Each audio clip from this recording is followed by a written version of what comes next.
என் ஹஸ்பண்டோட birthday mini vlogs. அன்னைக்கு வந்து பார்த்தீங்கன்னா, மூவி போலான்னு பிளான் பண்ணியிருந்தோம்.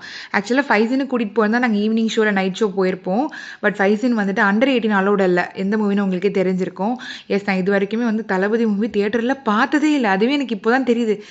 நம்ம எவ்ளோ ஹீரோ மூவி பார்த்துருக்கோம். ஏன் நம்ம தளபதி மூவி பார்த்ததே இல்லன்னு சொல்லிட்டு. அப்போலாம் பெருசா இன்ட்ரெஸ்ட் இல்ல. பட் இப்போ வந்து பார்த்தீங்கன்னாக்கா ஃபர்ஸ்ட் டைம் பட் இதான் லாஸ்ட் டைமாவும் அமைய போகுது. இதுக்கப்புறம் வேற எக்ஸ்பீரியன்ஸே பண்ண முடியாது. ஸோ நேரா வந்துட்டு டிக்கெட் ஆல்ரெடி நான் புக் மை ஷோல தான் புக் பண்ணியிருந்தேன்.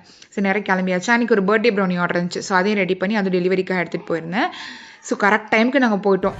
10:44க்கு போனோம். 10:45க்கு ஷோ ஸ்டார்ட் ஆகும். ஸோ இன்ட்ரோலாம் வேறு லெவலில் இருந்துச்சு. தெரிக்க விட்டுருந்தாங்க. எஸ்பெஷலி அனிருத்தோட மியூசிக் வந்து சான்ஸே இல்லை.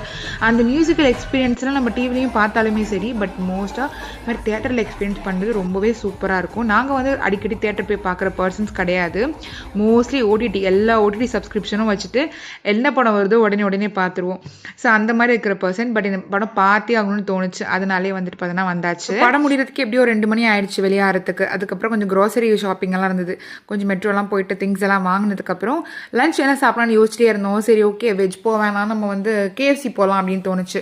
சரி ஃபைஸுன்னு ஸ்கூல் விட்டு வர டைம் ஆகிடுச்சு. ஸோ அப்படியே சாப்பிட்டுட்டு அப்படியே பிக்கப் பண்ணிட்டு போக கரெக்டாக இருக்கும்னு தோணும். ஸோ நல்லா ஆர்டர் பண்ணிவிட்டு கரெக்டாக வெயிட் பண்ணுவோம். ஹஸ்பண்டும் போய் ஃபைஸ்னு பிக்கப் பண்ணிட்டு வந்தாங்க. ஸோ அவனுக்கு KFC பர்கர்லாம் ரொம்ப பிடிக்கும் இல்லையா. சரி சேர்ந்து உட்காந்து அப்படியே சூடாக அங்கேயே சாப்பிட்டாச்சு. சாப்பிட்டுட்டு வீட்டுக்கும் வந்துட்டோம். ஆக்சுவலாக ஹஸ்பண்ட் வந்துட்டு ப்ரௌனிலாம் வேணாம் அப்படின்னு சொல்லியிருந்தாங்க. இத்தனை பேருக்கு நான் ப்ரௌனி பண்ணி கொடுக்குறேன், என் ஹஸ்பண்டுக்கு பண்ணி கொடுக்காமையா அப்படின்னு நான் கேட்டேன்.